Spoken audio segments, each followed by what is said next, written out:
बिस्मिल्लाहिर्रहमानिर्रहीम। अस्सलाम वालेकुम। उम्मीद है कि ऑस्मो रेगुलेशन आपने बहुत अच्छे से पिछले लेक्चर से समझ ली होगी।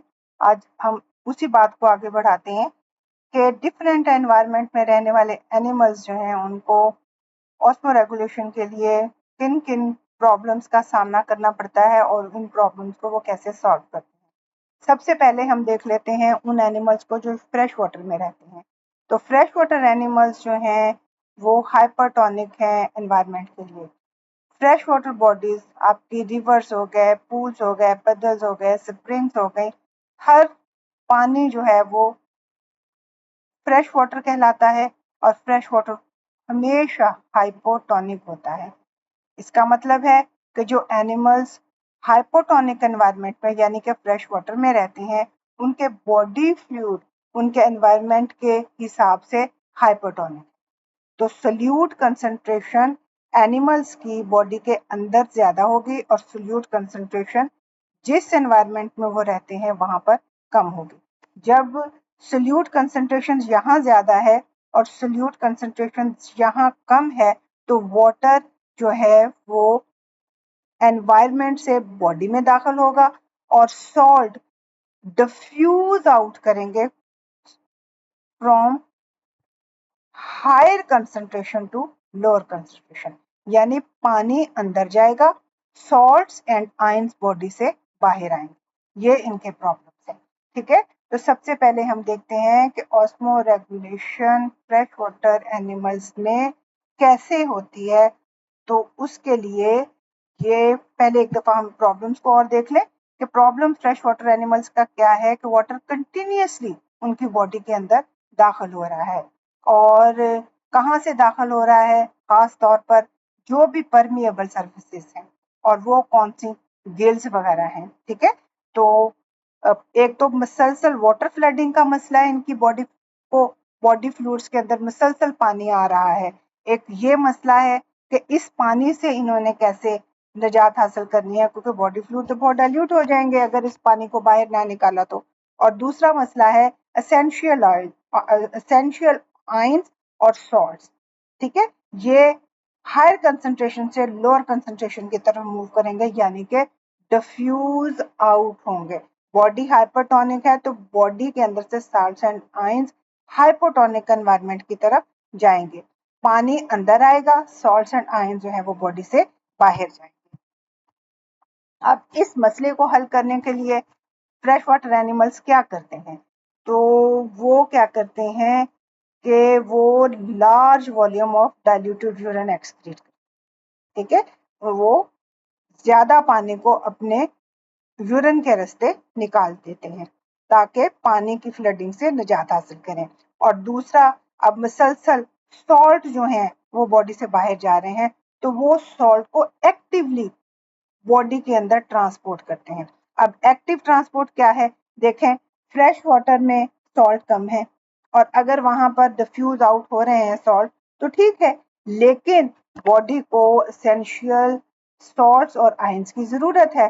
तो बॉडी क्या करेगी, वो against the concentration gradient from lower concentration to higher concentration, against the concentration gradient क्या है, from lower concentration to higher concentration, environment से बॉडी की तरफ जो है वो एनर्जी का इस्तेमाल करते हुए सॉल्ट को बॉडी के अंदर भेजेगी ताकि सॉल्ट और आयंस जो कि बहुत सारे मेटाबॉलिक प्रोसेसेस में यूज होते हैं वहां पर उसकी कमी ना हो।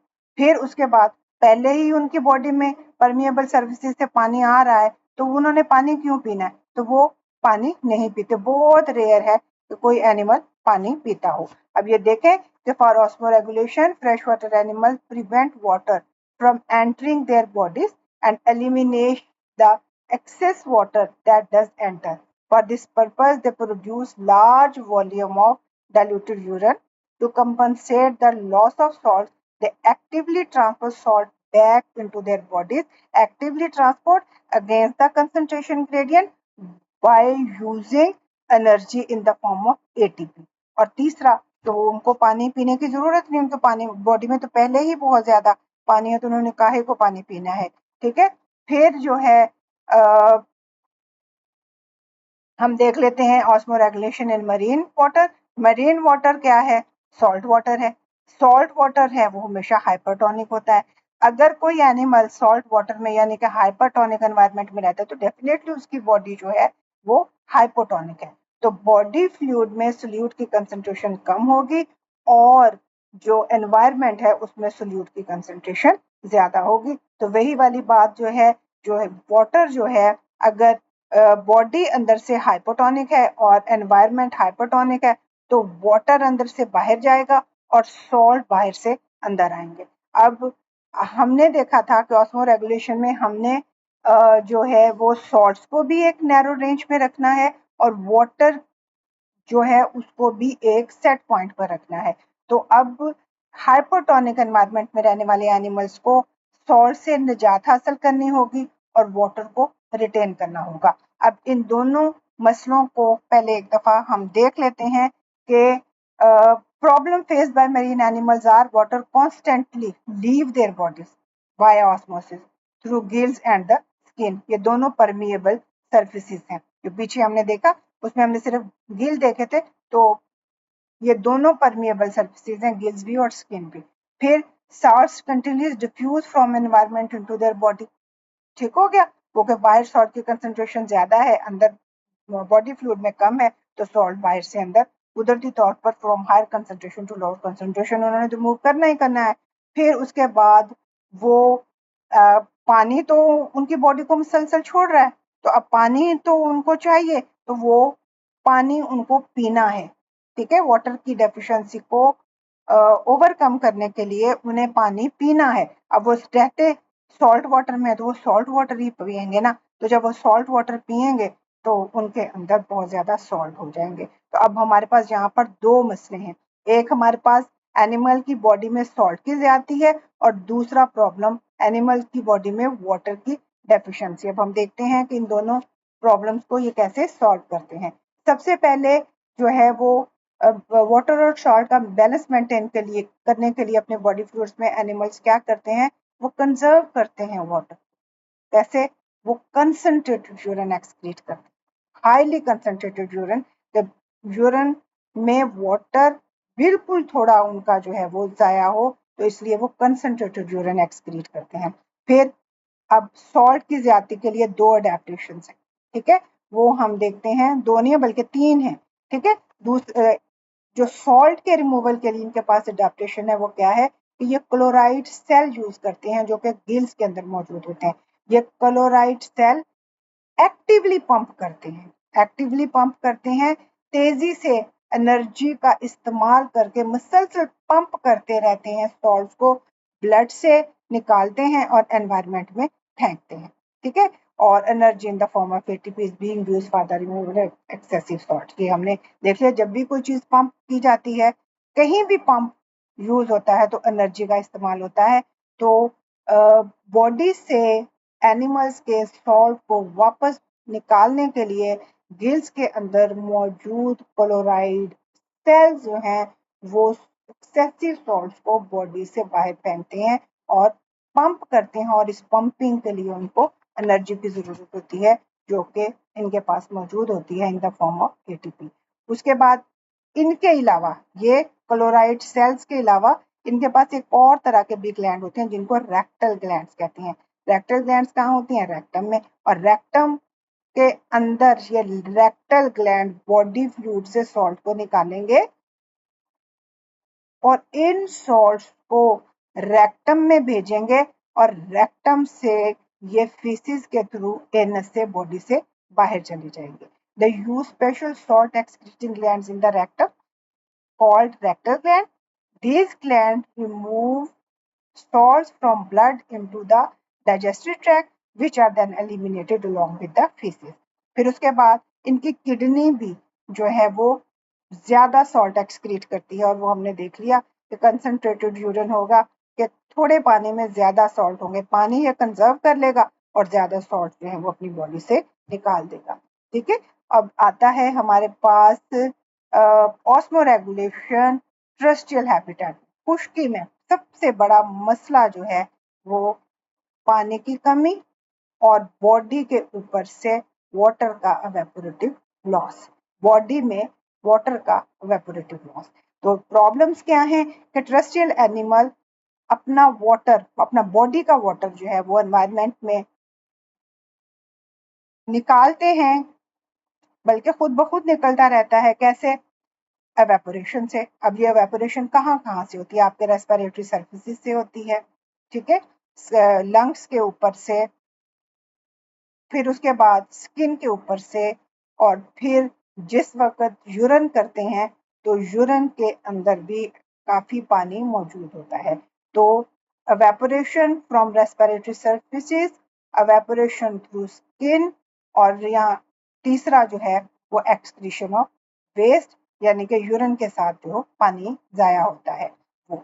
अच्छा, अब ये क्या करते हैं? अब इनको जो है वो पानी की कमी का सामना है, तो इनके तो पानी पिएंगे, ठीक है। तो ये इंश्योर करते हैं कि उनका वाटर इनटेक, यानी कि उनका पानी का पीना और उनकी खुराक में जो पानी होता है, जैसे तरबूज है उसमें कितना सारा पानी है, तो ड्रिंकिंग से और फूड इनटेक से ये अपने पानी की मिकदार अपनी बॉडी में पूरी रखते हैं।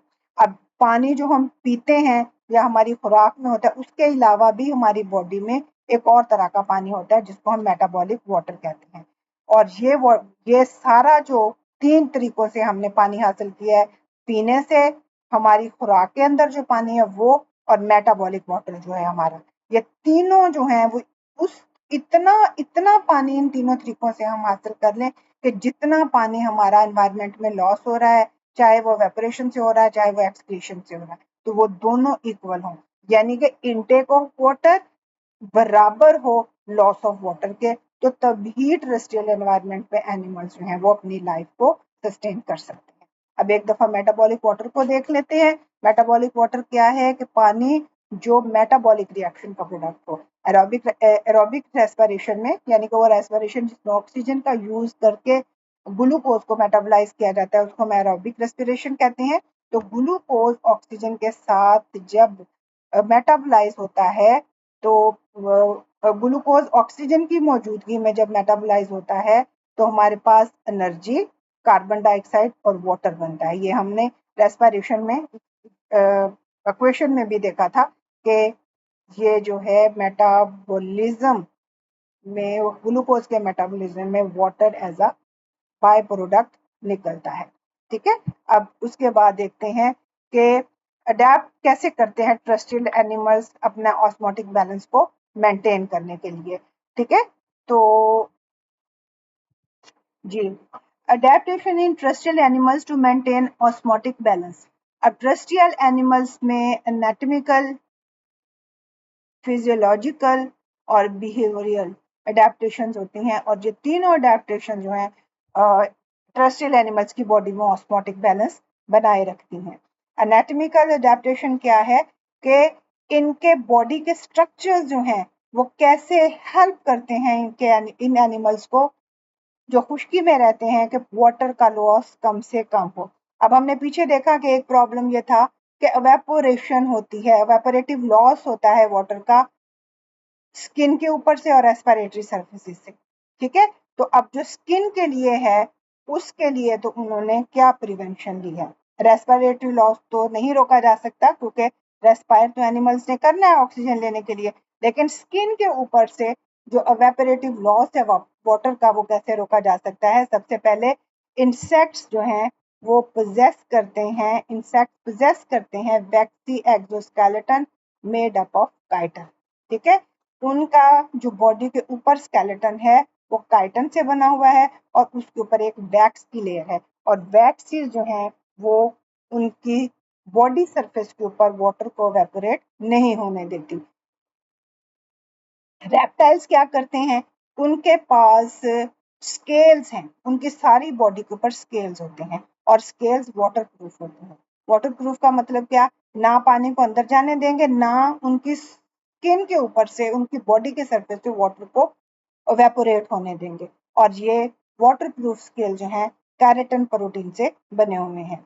उसके बाद मैमल्स और बर्ड्स जो हैं उनकी स्किन के ऊपर डेड स्किन सेल्स होते हैं जिनके ऊपर कैरेटिन चढ़ी हुई होती है। डेड सेल्स होते हैं डेड स्किन के सेल्स होते हैं। 4 लेयर्स है ना एपिडर्मस की। स्किन की आपको पता है 2 लेयर्स हैं, एपिडर्मस और नीचे डर्मस। एपिडर्मस की 4 हैं। जो सबसे बाहर वाली लेयर है वो कंसिस्ट करती है डेड केराटिनाइज्ड स्किन सेल्स पर। और ये डेड केराटिनाइज्ड स्किन सेल जो हैं ये वाटर की इवेपोरेशन स्किन के ऊपर से मिनिमाइज करते हैं। और इसके अलावा ऑयल ग्लैंड्स जो स्किन के ऊपर पड़े हुए हैं वो स्किन के ऊपर ऑयल्स की सिक्रीशन करते हैं और ये ऑयल जो है वो बॉडी से एवेपोरेटिव लॉस को इनहिबिट करती है। उसके बाद हमारा अपना दूसरा देखते हैं फिजियोलॉजिकल एडाप्टेशन क्या। फिजियोलॉजी क्या है? फंक्शनिंग है बॉडी की। ठीक है, बॉडी के डिफरेंट सिस्टम कैसे काम करते हैं ये सारी फिजियोलॉजी है। तो फिजियोलॉजिकल एडेप्टेशंस क्या हैं? उनकी किडनी जो है वो वाइटल रोल प्ले करते हैं वाटर की रिटेंशन में। जिस वक्त बॉडी के अंदर पानी की कमी होती है तो किडनीज नाइट्रोजनस वेस्ट एक्सक्रीट करते हैं बाय यूजिंग मिनिमम वाटर। आप खुद भी देख लें, आपका अपना तजर्बा होगा कि जब आपने ज्यादा पानी पिया हुआ होता है तो आप डाइल्यूटेड यूरिन फ्रिक्वेंटली यूरिनेट करते हैं। लेकिन जिस वक्त आपने पानी बहुत कम पिया हुआ होता है, रोजों में ही शाम को देख लें, तो उस वक्त आप बहुत कम आपको यूरिनेशन की जरूरत होती है और जो यूरिन आप पास करते हैं वो भी कंसंट्रेटेड होता है और मिकदार में बहुत थोड़ा होता है। तो किडनीज जो है वो देखती हैं कि वाटर का बैलेंस बॉडी में कितना मैंने मेंटेन रखना है। वाटर ज्यादा है तो वो बॉडी से वाटर को निकलने देगा, और अगर वाटर कम है तो किडनीज कभी भी वाटर को बाहर निकलने के लिए वाटर को बॉडी से बाहर निकलने के लिए नहीं निकलने देंगे और कंसंट्रेटेड यूरिन बनाएंगे। अच्छा, उसके बाद एनिमल्स जो टेरेस्ट्रियल एनवायरनमेंट में रहते हैं वो कन्वर्ट करते हैं प्राइमरी वेस्ट प्रोडक्ट जो प्रोटीन मेटाबॉलिज्म की है। ठीक है, हम अभी मैंने ऊपर आपके एक्सक्रीशन है क्या, नाइट्रोजनस वेस्ट का रिमूवल है बॉडी से। अब नाइट्रोजनस वेस्ट कितनी है? 3 है, अमोनिया है, यूरिया है एंड यूरिक एसिड है। ठीक है, और अमोनिया जो है वो सबसे ज्यादा वाटर यूज करती है, बॉडी सबसे ज्यादा वाटर यूज करती है अमोनिया को बॉडी से निकालने के लिए।